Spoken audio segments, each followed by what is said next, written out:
go around. Let's get started. Before to even think about sending traffic, paid traffic to your website has to be in top shape. So let's talk about your website. What should it look like?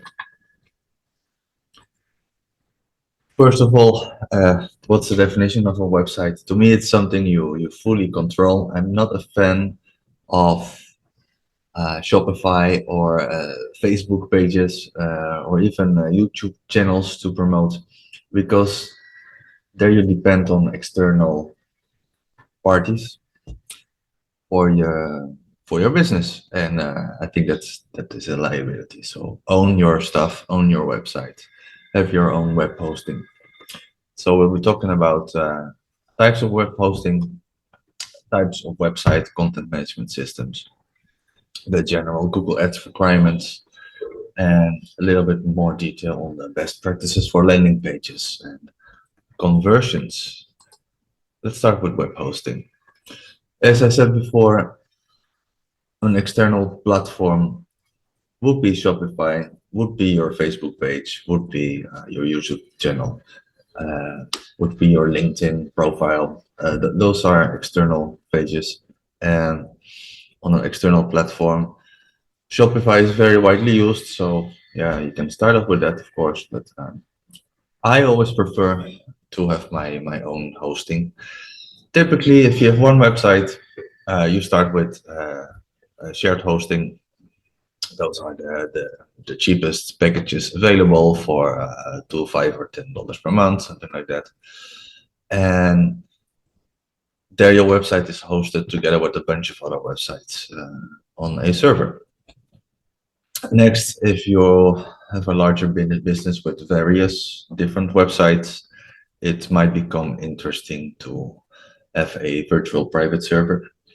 This is where you have full control of the server settings, and it's like you have your own server.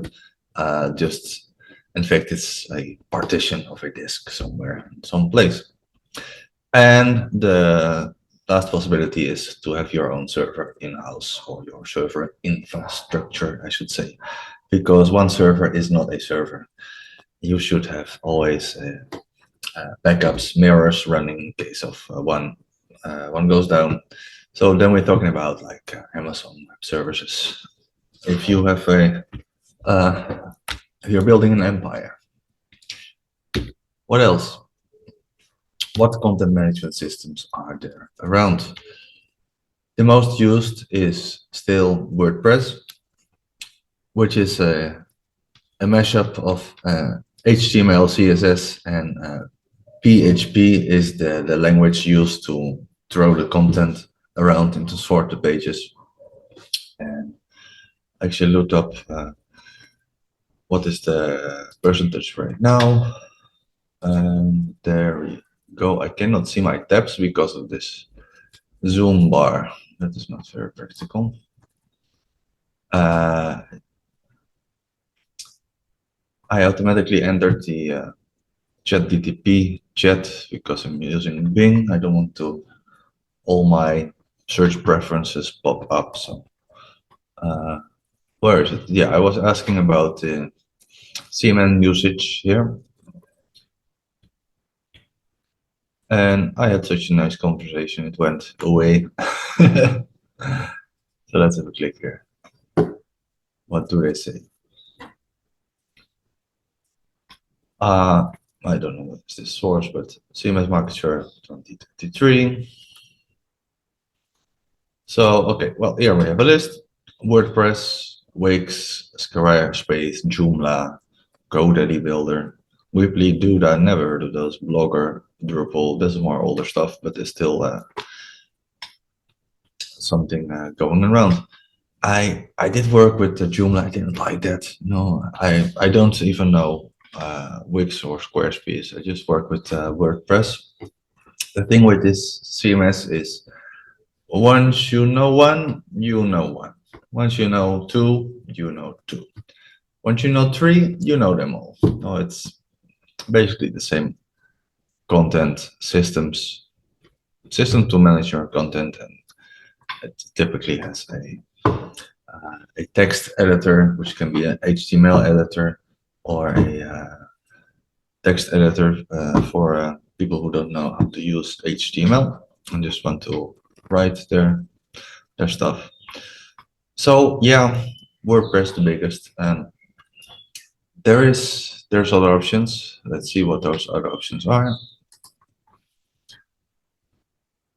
If you are running a web shop, you can opt for Shopify when it's already made versus a web shop specific platform such as Magento or WooCommerce, which is running on top of WordPress.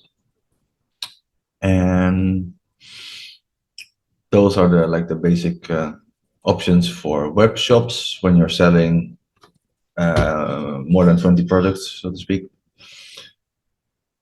Then there are CMS for web applications. Those are built on newer languages, which generate the content inside one specific page. So they load typically faster. And then there's all kind of custom CMS, which are around.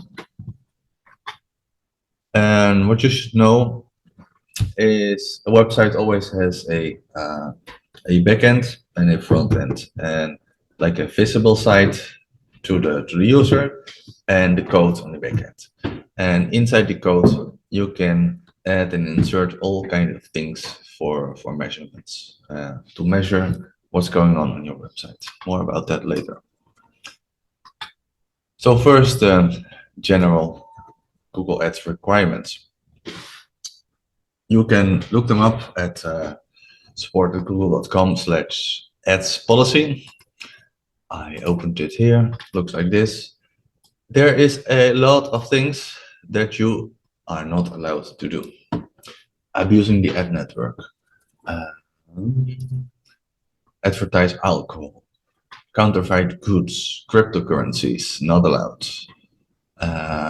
General financial products and services, very limited. Gambling and games, healthcare and medicines, lots of actually common niches which are very limited by the ads policy. Trademarks, obvious one. So it's quite likely that you run into some of these. It's worth to scroll around these, have a look and see what is relevant for the product or service that you are selling,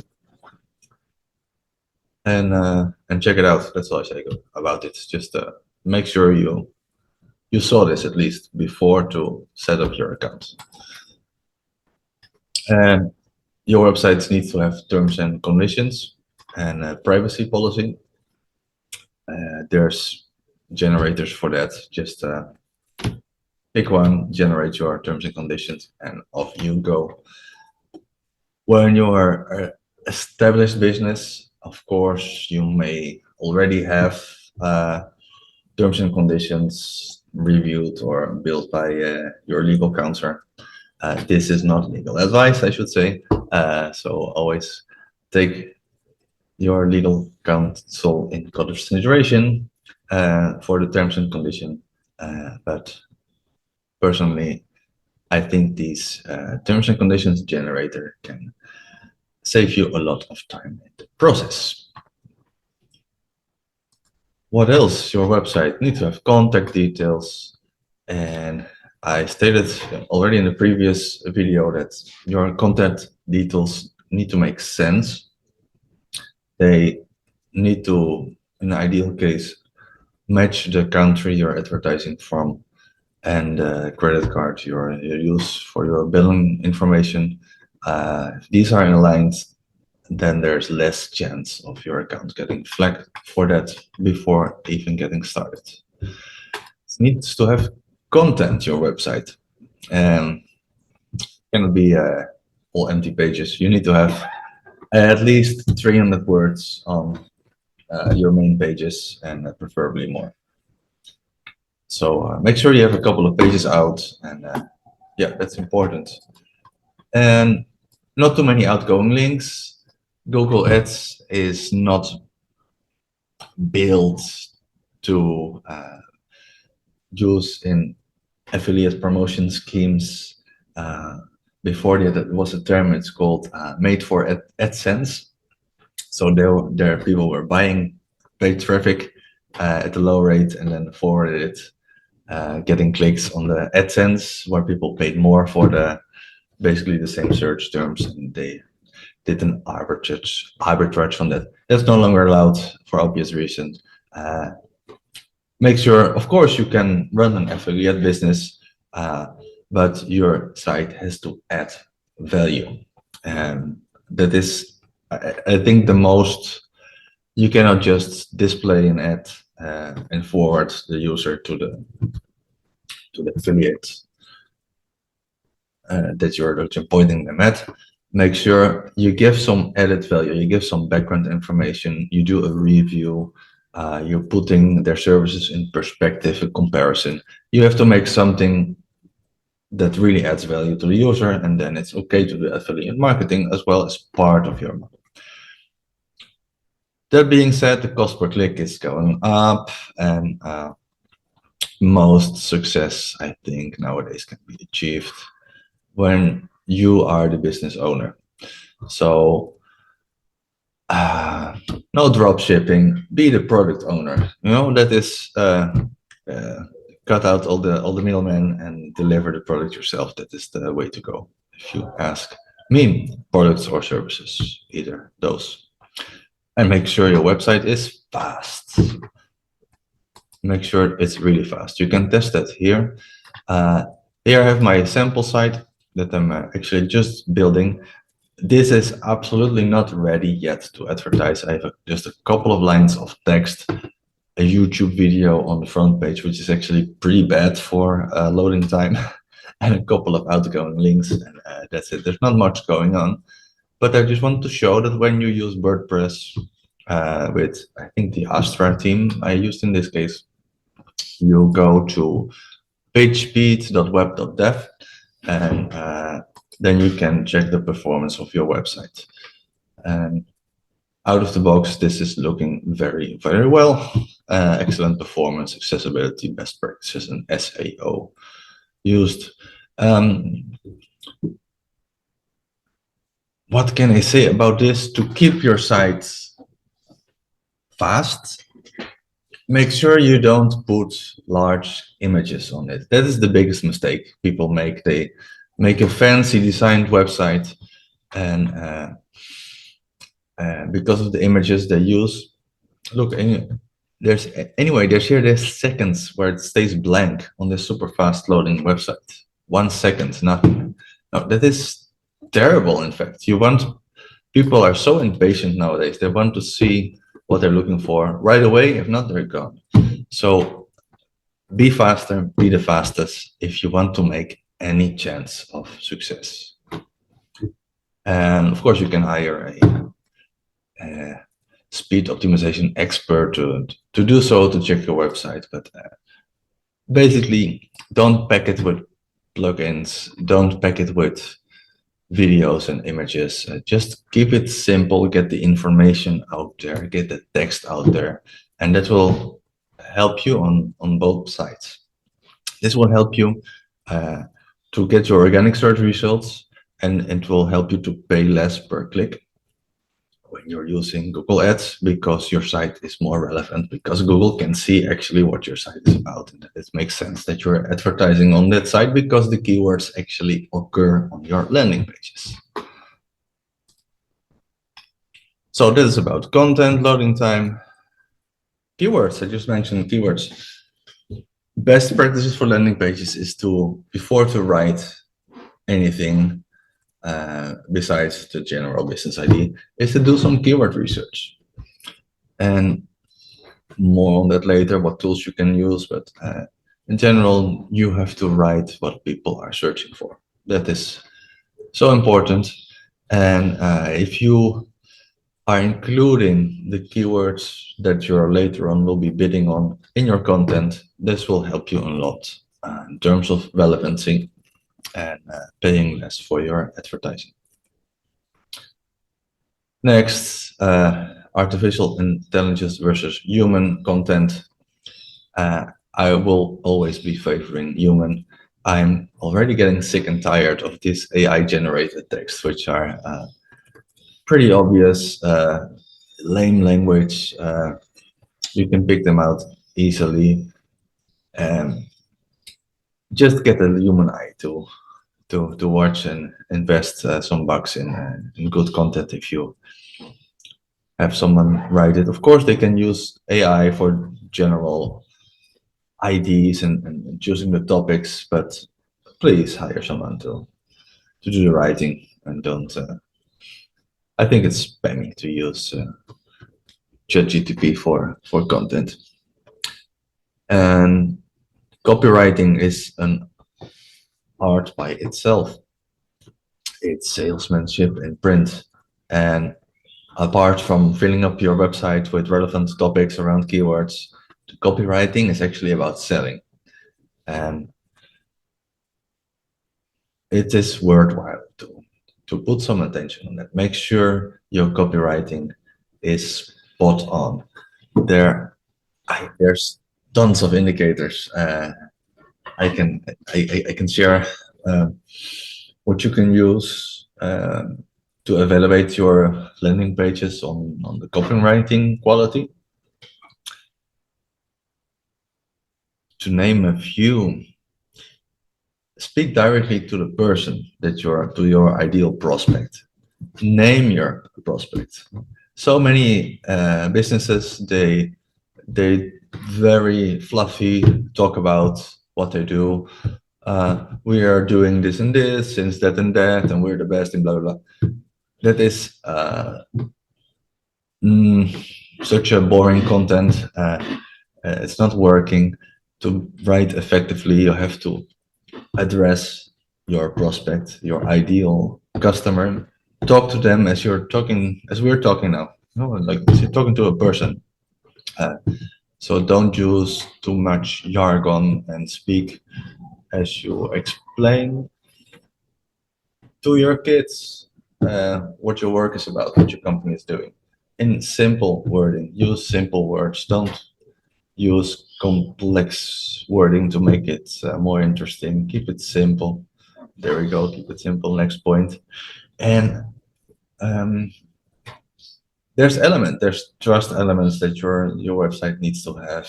It needs to have a call to action. You need to ask for the sale, for the lead, ask for the person to leave their contact details. Explain how to do that.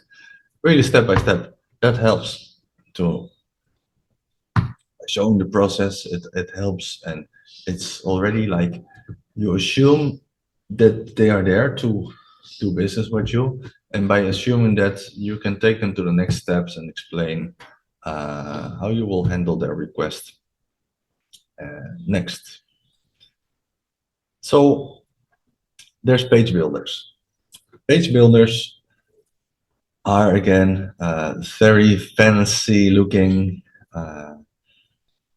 website makers. You have various plugins that you can connect with WordPress.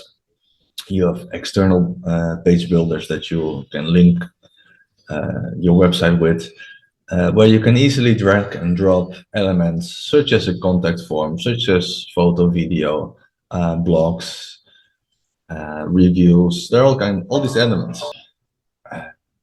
Localization is super important. If you are especially expanding to new territories, make sure your pages are really directed to the local population. Think of payment methods, languages, preferences, trust logos, all these kind of things are important. Localization, make sure you got that right. People in general, they can get drawn back, or they can get rejected by a website if there's like one little element which is not 100% as they expected. They can just skip it and they don't longer trust the website. So it has to be, everything has to be in good shape. And sometimes it's better to be more minimalistic and leave things out to avoid making mistakes. Last but not least, it's important to consider what you want to achieve with your advertising. It can be a certain page views, a thank you page after you received a lead, a download, or a sale. Uh, a thank you page is one of the most easy things to measure. Then there are all kind of leads measurements methods, integrations with different forms that send a signal when somebody fills in a form to obtain a download or just to simply leave their contact details. And the same is with sales, a purchase in Google Analytics. To measure this correctly, there are all kind of settings that need to be inserted on the back end of your website to make sure you share the proper details that you want to share, and you measure the right stuff in the right currency, the right amounts, the right number of goods or services purchased. And then there's also something to consider. Those are the micro conversions. Oftentimes, it requires 2, 3, 4, 5, 8, or 10 website visits, paid and organic, social, mixed up, before somebody actually decides to leave contact details or make a sale. Of course, we try as hard as we can to get this sale at the first contact, but in the reality, we see that it often takes several contact moments. And in this case, it's important to measure the buy intent. For example, add to carts, subscribes, those are micro conversions that somebody is considering to interact with your business, and there's always a trickle down effect. There's always more add to carts than there are sales.